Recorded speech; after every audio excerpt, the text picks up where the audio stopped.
अब है चिंता सर्ग नंबर 1 व्याख्याएं। हिमगिरी के उत्तुंग शिखर पर बैठ शिला की शीतल छा एक पुरुष भीगे नैने से देख रहा था प्रलय प्रवाह। उत्तुंग शिखर चलता प्रसंग प्रस्तुत पद्य भाग हिंदी साहित्य के छायावादी कवि श्री जयशंकर प्रसाद के द्वारा रचित कामयानी के चिंता सर्ग से उद्धृत है। प्रसाद जी छायावादी काव्य धारा के प्रवर्तक हैं। वे एक महाकवि, उपन्यासकार, कहानीकार और नाटककार के रूप में विख्यात हैं। आंसू, लहर, झरना, कामयानी आदि इनकी महत्वपूर्ण काव्य रचनाएं हैं, परंतु कामयानी इनकी कीर्ति का आधार स्तंभ है। इसमें बुद्धिवाद के विरोध में हृदय तत्व की प्रतिष्ठा करते हुए कवि ने शैव दर्शन के आनंदवाद को जीवन का पूर्ण उत्कृष्ट साधन माना है। कामयानी में श्रद्धा, मनु, ईड़ा क्रमशः हृदय, मन और बुद्धि के प्रतीक हैं। कामयानी में श्रद्धा, मनु और ईड़ा हृदय, मन और बुद्धि के प्रतीक हैं। कुछ विद्वान इसे रूपक काव्य भी कहते हैं।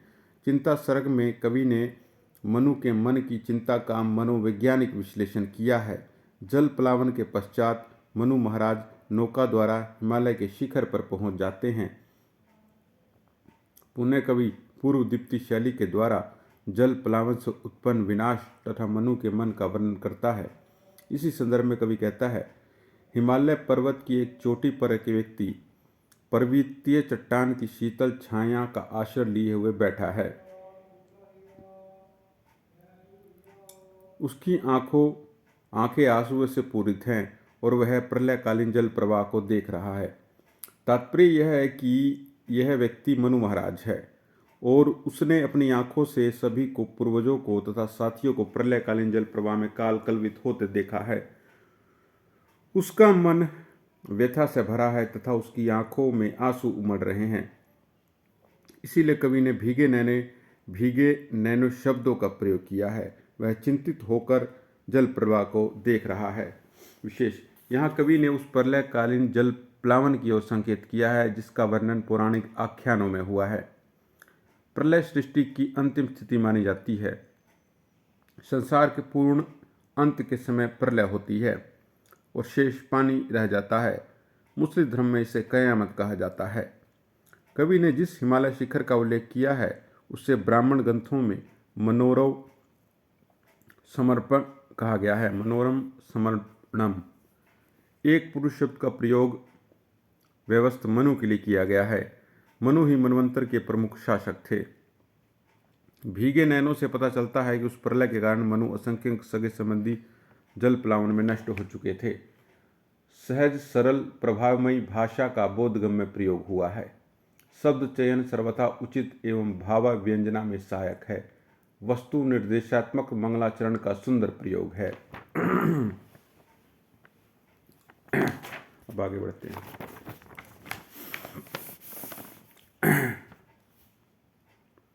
नीचे जल था, ऊपर हिम था, एक तरल या एक सघन, एक तत्व की ही प्रधानता, कहो उसे जड़ या चेतन।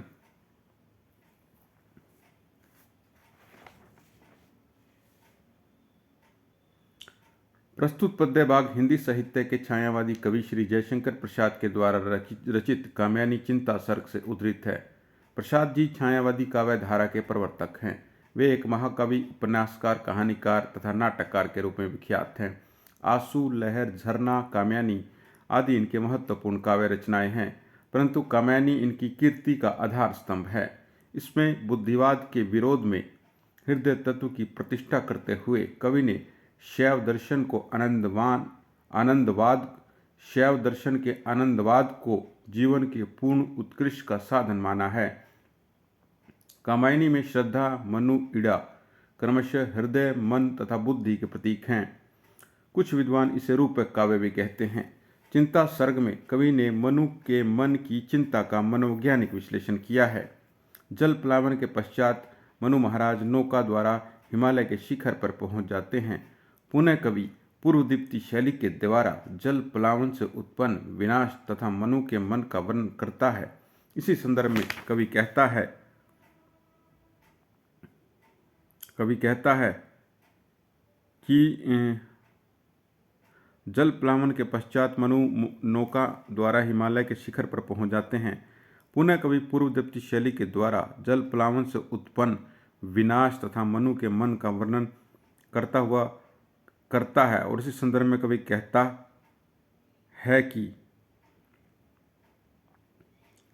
है कि भरा हुआ है।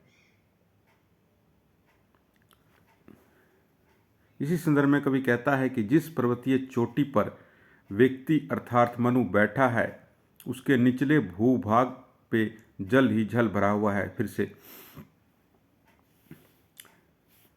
इसी संदर्भ में कवि कहता है कि जिस पर्वतीय चोटी पर वह व्यक्ति यानी मनु बैठा है उसके निचले भूभाग पर जल ही जल भरा है। बल्कि हम कह सकते हैं कि उस हिमालय की तलहटी में जल प्रभावित हो रहा है, परंतु हिमालय के शिखर पर जल का सघन रूप हिम है। पानी तो द्रवित है लेकिन बर्फ ठोस है, अर्थात भले ही जल चेतन के रूप में हो परंतु बर्फ के रूप में वह जड़ है, परंतु दोनों में एक ही तत्व की अस्तित्व है। पानी ही बर्फ का रूप धारण कर पर्वत की शिखर पर विद्वान है। इसलिए कवि ने एक तत्व की प्रधानता शब्द का उल्लेख किया है। पानी के रूप में वह सजीव तथा बर्फ के रूप में निर्जीव है, परंतु दोनों में तत्व एक ही निहित हैं। विशेष यहाँ कवि ने दार्शनिक दृष्टिकोण का सहारा लेते हुए पानी और बर्फ पर प्रकाश डाला है। कवि ने पानी को चेतन यानी सजीव और बर्फ को जड़ यानी निर्जीव कहा है, परंतु शैव दर्शन इस दृष्टिकोण से सहमत प्रतीत नहीं होता। उनके अनुसार शिव की शक्ति से भौतिक पदार्थों का स्पंदन होता है। यहाँ कवि ने प्रलयकारी प्रकृति का प्रभावशाली चित्रण किया है। संस्कृति निष्ठ साहित्यिक हिंदी भाषा का बोधगम्य प्रयोग है। शब्द चयन सर्वथा उचित एवं भावाव्यंजना में सहायक है। भीगे नयनों से में लक्षण लक्षणाशक्ति के साथ प्रयुक्ति अलंकार है। नीचे जल या ऊपर हिम में यथासंख्यक अलंकार का प्रयोग है। आगे है, दूर दूर तक विस्तृत था हिम स्तब्ध उसी हृदय समान, निर्वता सी शिलाचरण से टकराता फिरता पवनमान। दूर दूर तक विस्तृत था हिम स्तंभ उसी हृदय के समान, निर्वता सी शिलाचरण से टकराता फिरता पवनमान।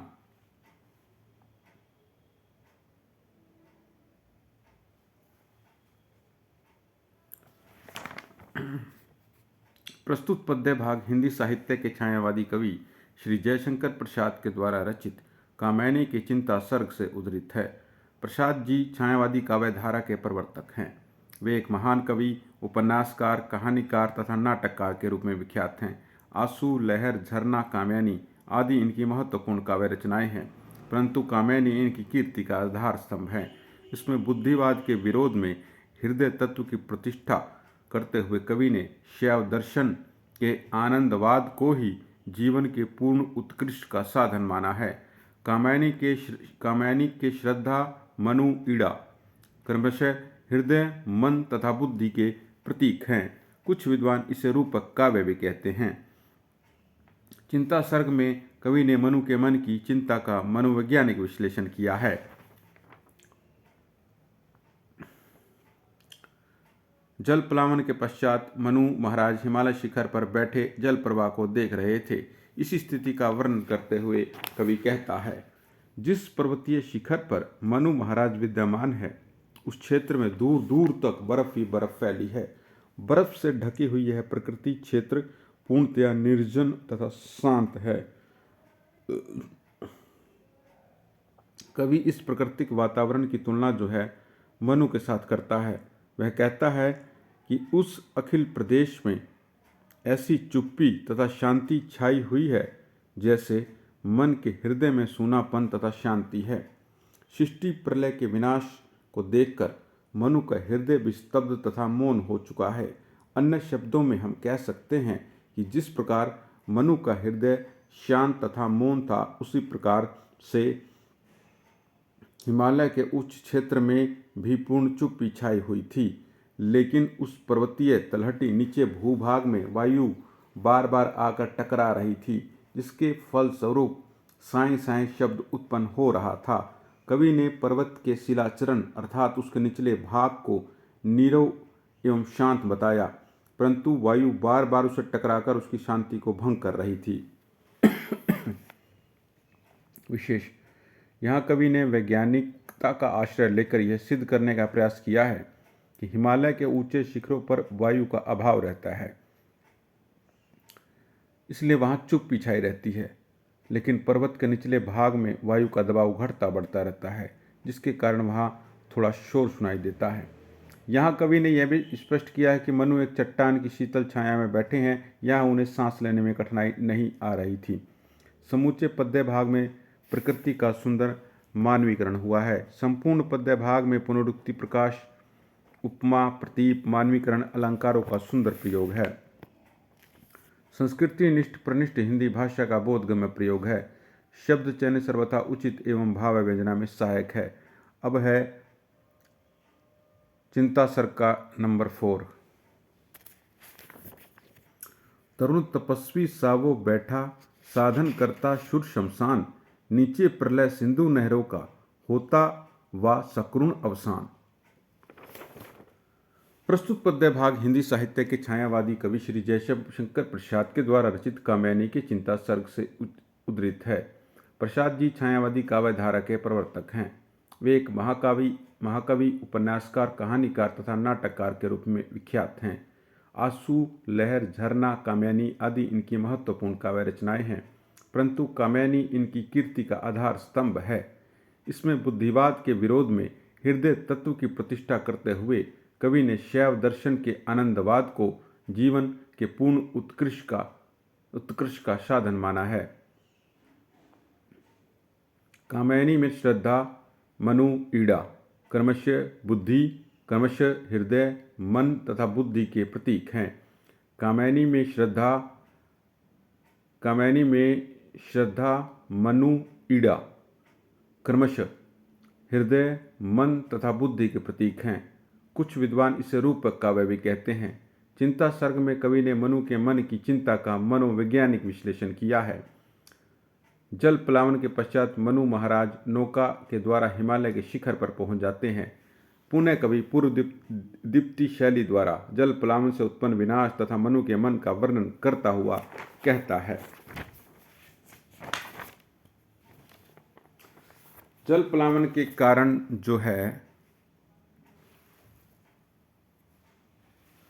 जल प्लावन के कारण संपूर्ण देव जाति नष्ट हो चुकी है। अतः जिस स्थान पर चिंताग्रस्त होकर मनु महाराज बैठे थे, वह स्थान मानव देव जाति का शमशान बन गया था। मनु एक युग तपस्वी के समान उस स्थान पर देवताओं को प्रसन्न करने के लिए मानो साधना में लीन थे। भाव यह है कि जिस प्रकार कोई तांत्रिक योगी शमशान में तप कर किसी सिद्धि को प्राप्त करने के लिए साधना में लीन होता है, उसी प्रकार मनु भी वहाँ तप में विद्वान थे। हिमालय पर्वत के उस शिखर के नीचे प्रलयकालीन सागर अत्यंत मुख्य है, या उसके पानी के ऊंची ऊंची लहरें उठ रही थी, लेकिन अब उन लहरों की करुणा जन्य समाप्ति हो रही थी। भाव यह है कि कुछ समय पहले जो लहरें ऊंची उठती हुई आकाश को स्पर्श कर रही थी, अब धीरे धीरे तट की ओर लौट रही थी।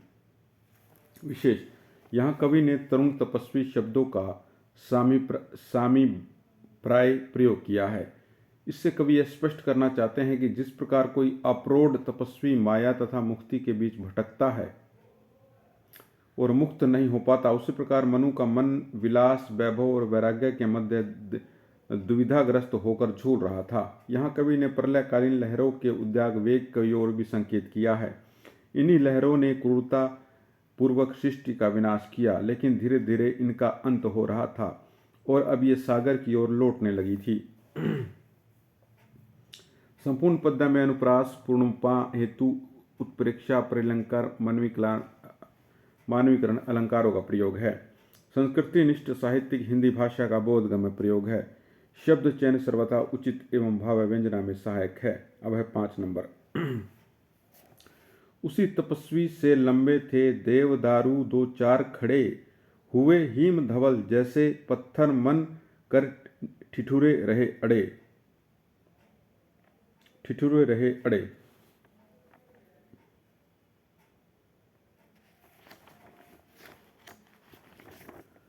प्रस्तुत पद्य भाग हिंदी साहित्य के छायावादी कवि श्री जयशंकर प्रसाद के द्वारा रचित महाकाव्य कामयानी के चिंता सर्ग से उद्धृत है। प्रसाद जी छायावादी काव्यधारा के प्रवर्तक हैं। वे एक महाकवि, उपन्यासकार, नाटककार, कहानीकार के रूप में विख्यात हैं। आंसू, लहर, झरना, कामयानी आदि उनके महत्वपूर्ण काव्य रचनाएं हैं, परंतु कामयानी प्रसाद जी की कीर्ति का आधार स्तंभ है। इसमें बुद्धिवाद के विरोध में हृदय तत्व की प्रतिष्ठा करते हुए कवि शैव दर्शन के आनंदवाद को जीवन का पूर्ण उत्कृष्ट का साधन मानते हैं। कामयानी की श्रद्धा, मनु, ईड़ा क्रमशः हृदय, मन तथा बुद्धि के प्रतीक हैं।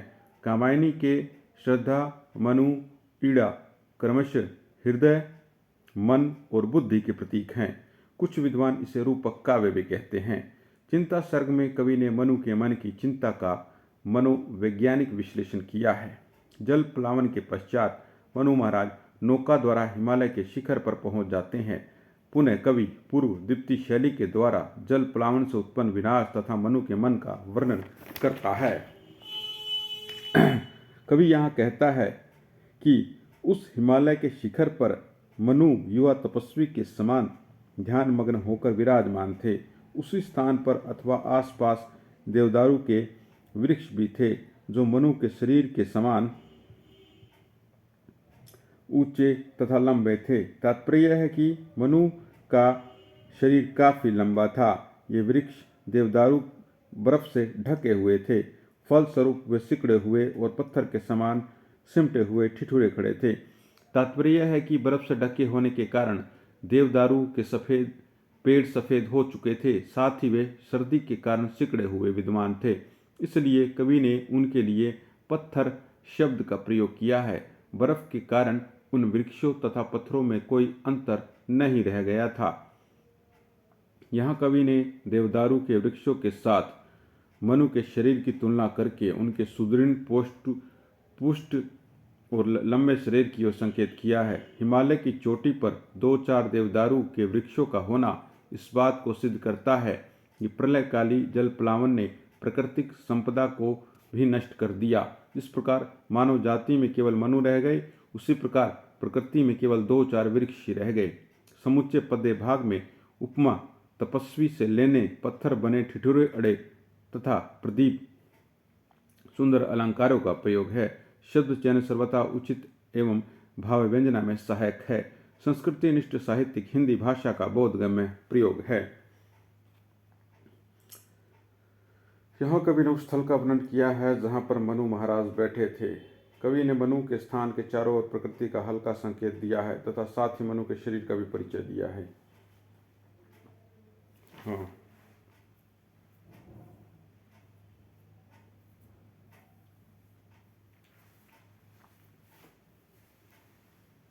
यहाँ पे है ना, हर में थोड़ा ही चेंज करते हैं।